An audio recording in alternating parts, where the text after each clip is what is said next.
We have the best strategy to win fantasy football week 11. It is value stacking. That is the theme of today's show. We'll talk about 8 quarterback wide receiver stacks that are affordable in DFS, that are attainable in seasonal leagues and Dynasty. Every format, even DFS pick'em games, you should be stacking quarterbacks with their wide receiver, max out that correlation and the upside. This week in particular, you've got the Browns at the Saints. Stack number 1, Jameis Winston and Cedric Tillman. Yeah, we know Jameis Winston throws interceptions, but he's been a massive upgrade over Deshaun Watson, able to sustain drives, and just look at the statistics of Cedric Tillman. Cedric Tillman, who is best comparable on-player profiler to Nico Collins. That's right. Both third-round picks. Both have big outside X-receiver size and explosiveness. In recent weeks, Cedric Tillman has earned a 90% snap share. He's running on average 45 routes per game. Why? Because Jameis Winston is prolific and he throws interceptions, which forces the Browns to throw even more. That's the beauty of Jameis Winston. He fuels pass volume. And Cedric Tillman is averaging 22 fantasy points per game the last 3 weeks. Now they go to New Orleans in dome conditions for a team whose defense has been decimated by injuries and free agency. This game could easily hit the over, and the big winner of a shootout in the Bayou would be Cedric Tillman, paired with Jameis Winston. Every passing touchdown from Jameis to Tillman gets you 2 touchdowns. That's the beauty of correlation.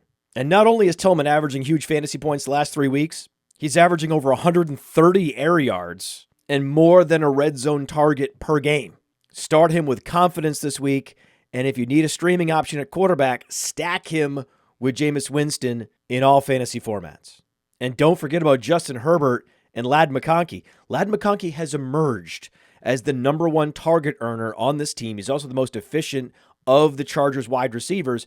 And this is not a game the Chargers are going to be able to just run Gus Edwards and J.K. Dobbins. They're not playing the Raiders this week. They're playing the Bengals, who just pushed the Ravens into one of the great shootouts of the season in Week 10. If there was ever a week to start Justin Herbert, it would be this week. If there was ever a week to start Ladd McConkey, it would be this week. If there was ever a week to start both players together in these pick'em contests and in all fantasy formats, it's this week.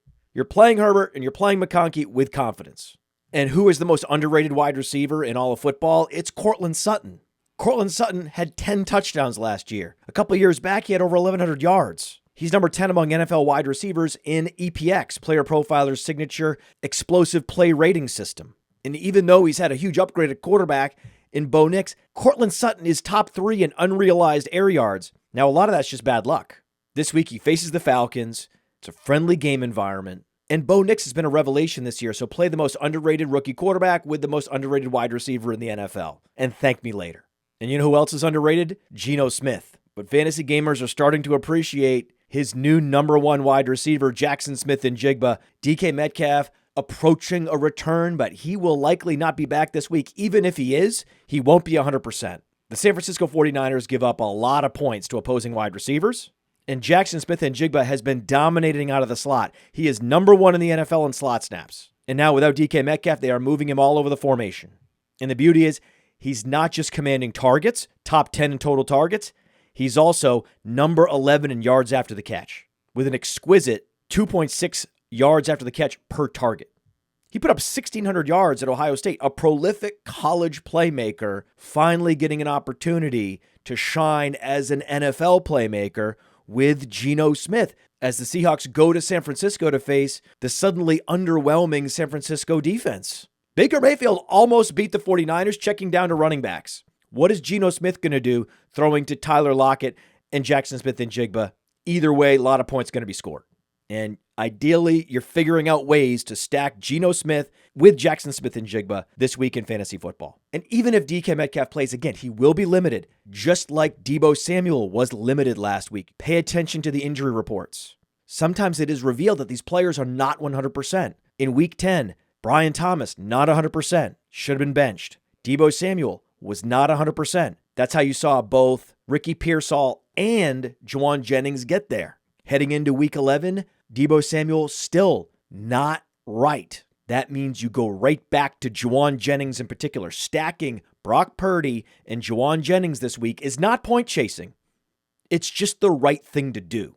This game is screaming out for a game stack. Ideally, you're playing Purdy with Jauan, Jennings, and then you're running it back with Jaxon, Smith-Njigba. Or you're playing Geno Smith and Jaxon, Smith-Njigba, and you're running it back with Jauan Jennings. You want to run it back with Jauan Jennings. He's 6'3", 215. He's a proper outside alpha. He's also going to be on the field for a close to 100% snap share because he's such a strong run blocker. He already has a 3-touchdown game on his resume. He's essentially the NFC's version of Courtland Sutton, but no one has realized it yet. It's hard to believe a guy that puts up 46-plus fantasy points in one game can still be underrated, but he is. And as we think about leveraging the players we know are not 100%, DK Metcalf, not going to be 100%. Deebo Samuel, not 100%. Even if Nico Collins is active this week, he will not be 100%. He will likely not be out there for a 100% snap share. That means you're going back to Tank Dell. You're stacking CJ Stroud and Tank Dell.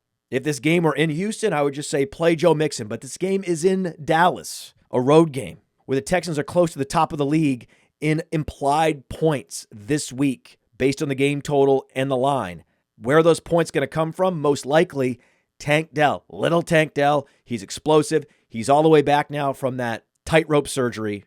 9 targets last week. Just got unlucky. You go right back to Tank Dell, even if Nico Collins plays. That's important. You're playing Stroud this week. Make sure you're stacking him with Tank Dell, regardless of Nico Collins' playing status. And a sleeper for deep leagues. If you're in very deep leagues, you can think about streaming Drake Maye with DeMario Douglas. DeMario Douglas has been the target leader among wide receivers on this team week in, week out since returning from injury. It's not Kayshon Boutte. It's not Jalen Polk. It's all about DeMario Douglas. And Drake Maye has gone up against some difficult secondaries, and he's won games. Just beat the Bears. Finally, a respite for Drake Maye. They draw the Rams at home. This is the perfect situation for Drake Maye to manifest his destiny as the next Josh Allen. So watch him beat the Rams with his legs and his arm, and more often than not, targeting the quietly explosive DeMario Douglas. Now finally, the smash of all smashes. The spike week of all spike weeks is coming for George Pickens. George Pickens dominating the air yards in Pittsburgh. George Pickens dominating the target share in Pittsburgh. He is the locked-in number one option. There's only a handful of wide receivers, and their names are Jamar Chase and Justin Jefferson, that command the kind of target share that George Pickens commands on a week-in, week-out basis. Did you see what Jamar Chase did against the Ravens last week? 55 points. Steelers draw the Ravens at home. You're stacking Russell Wilson, 3 touchdowns last week, going to get another 3+ touchdowns this week, and multiple touchdown passes are going to go to our man, the number one wide receiver in fantasy for week 11. George Pickens has all the upside this week.